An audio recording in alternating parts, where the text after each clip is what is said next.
종합제 TV 시청자 여러분 안녕하십니까? 6월 28일 오전 1시 반입니다. 여러분 어떻습니까? 대한민국의 저력을 실감을 했습니다. 우리 시대의 가장 드라마틱한 순간이었습니다. 랭킹 1위 그리고 전 월드컵 대회에서 우승팀인 독일을 2대0으로 그것도 연장 시간에서 2대0으로 이겼습니다. 이 감동은 아마 여러분들 평생 갈 것이라고 생각을 합니다. 평생 갈 것이라고 생각합니다. 뉴욕타임스가 그 점잖은 뉴욕타임스가 이렇게 급보를 날렸습니다. 독일이 한국의 짐으로서 월드컵에서 탈락했다.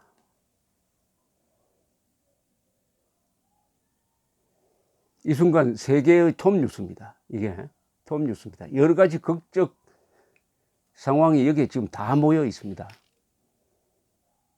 전 챔피언 팀이 탈락한 거, 더구나 탈락하는 그 시합이 아주 멋진 시합이었습니다.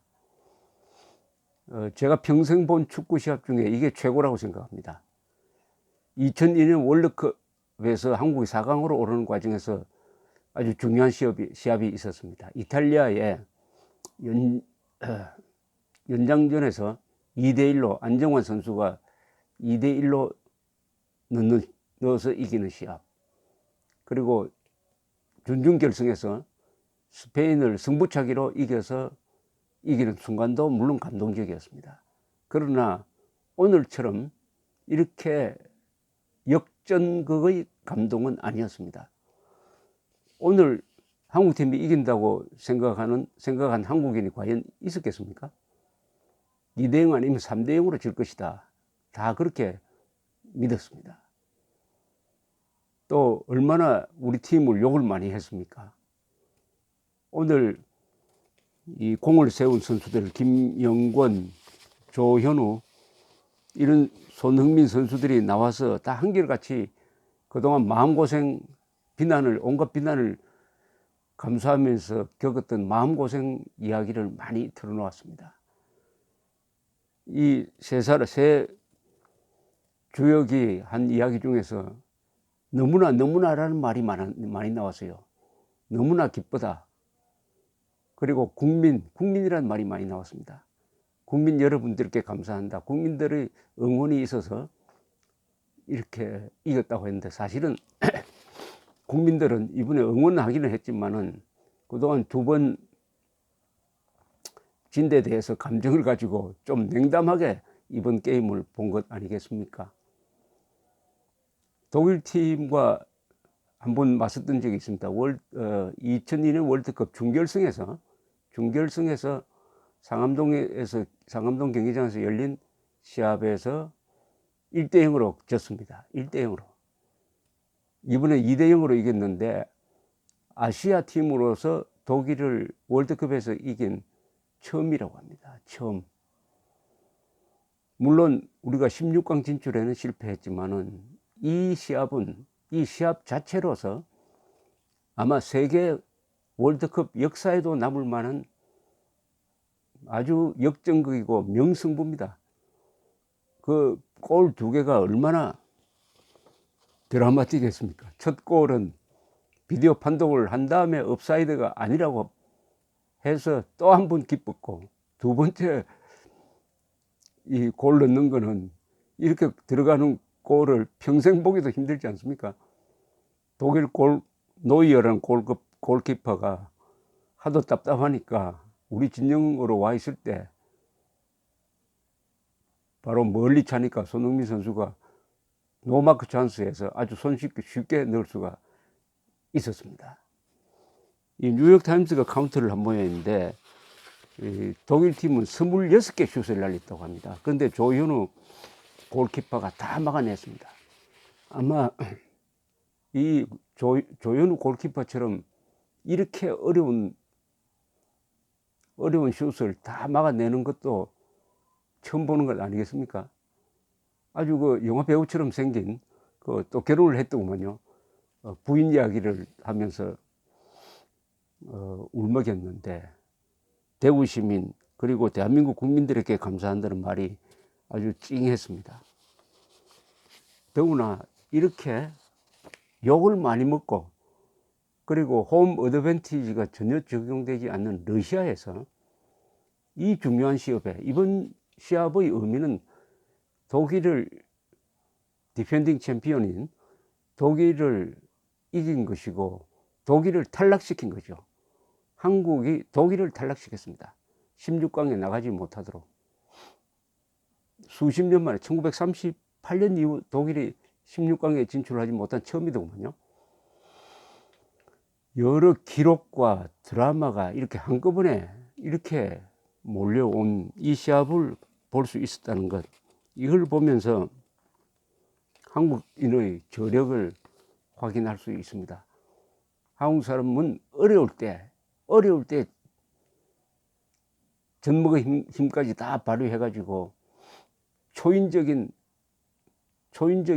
결과를 만들어냅니다. 한국이 지금 핵무장한 북한 노동당 정권의 협박에 그리고 맨정신이 아닌 트럼프에게 이렇게 당하면서 위기에 처해 있는데 오늘 축구를 보면서 한국이 어려워지면은 즉 2패쯤 하면 2번 지면은 마지막 3번째는 저렇게 역전승을 해가지고 마지막에 웃는 나라가 될 것이다. 마지막에 웃는 나라가 될 것이다. 영국은 마지막 전쟁에서 항상 이긴다고 그럽니다. 한국도 마지막 전쟁에서 이기는 나라가 될 것이다 하는 뭔가 자신감이 하나 생기더라고요. 그런 점에서 오늘 이 힘차게 뛴 분들한테 정말 뭐라고 감사를 표현해야 될지 모르겠습니다. SBS에서 박지성 선수가 아주 차분한 해설을 했는데 박지성 선수는 가장 공이 큰 선수 한 사람을 꼽으라니까 이 골키퍼 조현우를 꼽았습니다. 조현우 선수를. 뭐 김명권, 손흥민 다 잘했죠. 특히 역시 손흥민 선수가 기량이 세계 최고 선수급에 들어간다는 것을 우리가 실감으로 알 수가 있었습니다. 더구나 2골을 넣었습니다. 2골을 넣었으니까 이게 세 선수 말고 또 모든 선수가 단결하고 특히 신 감독이 그 비난을 무릅쓰고 끝까지 참아내면서 이런 유종의 미, 이게 유종의 미입니다. 유종의 미를 거둔 데 대해서 자축하지 않을 수가 없습니다. 더구나 게임 중간중간에 지금 스웨덴이 멕시코에게 1대0으로 이기고 있다, 2대0으로 이기고 있다, 3대0으로 이기고 있다 이야기를 하니까 더욱더 이 시합이 독일과 한국의 시합이 중요하게 되었습니다. 아마 지금까지 있었던 올해 월드컵 이 경기 중에서 이번 시합이 가장 주목을 받았던 시합이고 가장 의미가 큰 시합입니다. 이것은 사실은 2002년 월드컵에서 우리 팀이 4강 한 것만큼의 의미가 있습니다. 더 큰 성과라고 봐도 됩니다. 16강에 진출하였느냐 안 했느냐 그 기준이 아니라 이 시합 자체가 예술입니다. 아름다운 겁니다. 독일도 베스트를 다했죠. 독일도 슛도 많이 날리고 했지만은 운이 따르지 않았습니다. 사실 여기는 운이란 게 또 작용하겠죠. 운이 따르지 않았습니다. 그래서 두 팀이 다 멋진 미학을 만들었습니다. 멋진 미학을, 역사에 남을 시합을 했습니다. 역사에 남을 시합을. 이 게임을 보면서 제가 문득 이런 생각이 들었습니다. 지난 4.27 판문점 선언에서 문재인, 김정은 두 사람이 아주 고약한 합의를 하나 했어요. 뭐냐?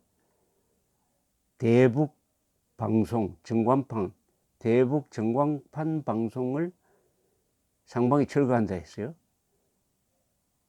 왜 철거한다고 하느냐? 한국에서 북한으로 보내는 대북 방송을 북한의 젊은 군인들이 열심히 듣고 있으니까, 더구나 시계가 없으니까 한국의 전광판을 보고 교대 시간을 정한다는 거 아닙니까? 그리고 월드컵 때 방송을 하니까 우리가 골을 넣으니까 북한 진영에서도 병영에서도 와 하는 소리가 들렸답니다. 만약 그걸 철거하지 않고 말이죠. 철거하지 않고 오늘 이 방송을 한국 독일의 시합에서 한국이 2골 넣는 그걸 그대로 방송했다면은 북한 병영에서 고함 소리가 안 났겠습니까? 그게 바로 민족입니다. 북한이 말하는 민족화해는 그것은 대한민국 적화시키려는 고약한 민족화해고 바로 북한 사람들한테 진실을 전해주는 이 월드컵 방송이 이 순간에 이 중요한 시합에서 북한에 제대로 전해지지 못한 거 정말 아쉽습니다.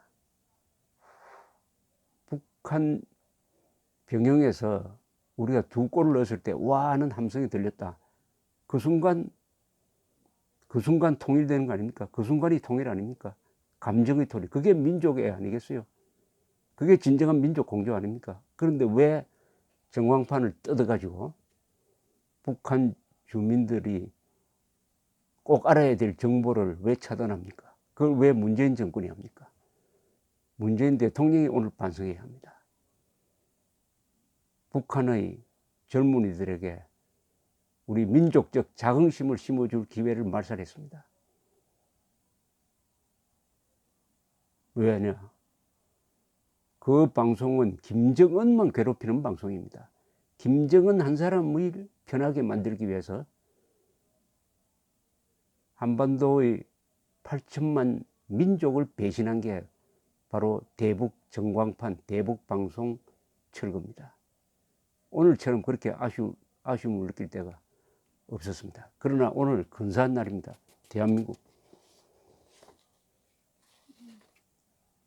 대한민국인의 저력, 우리가 당하면은 힘이 난다는 것, 당하면은 반드시 기사회생의 저력을 발휘해서 이 대한민국을 지켜낼 것입니다. 오늘 축구팀이 우리 기가 죽어 있는 국민들의 마음에 커다란 희망의 횃불을 들었습니다. 감사합니다.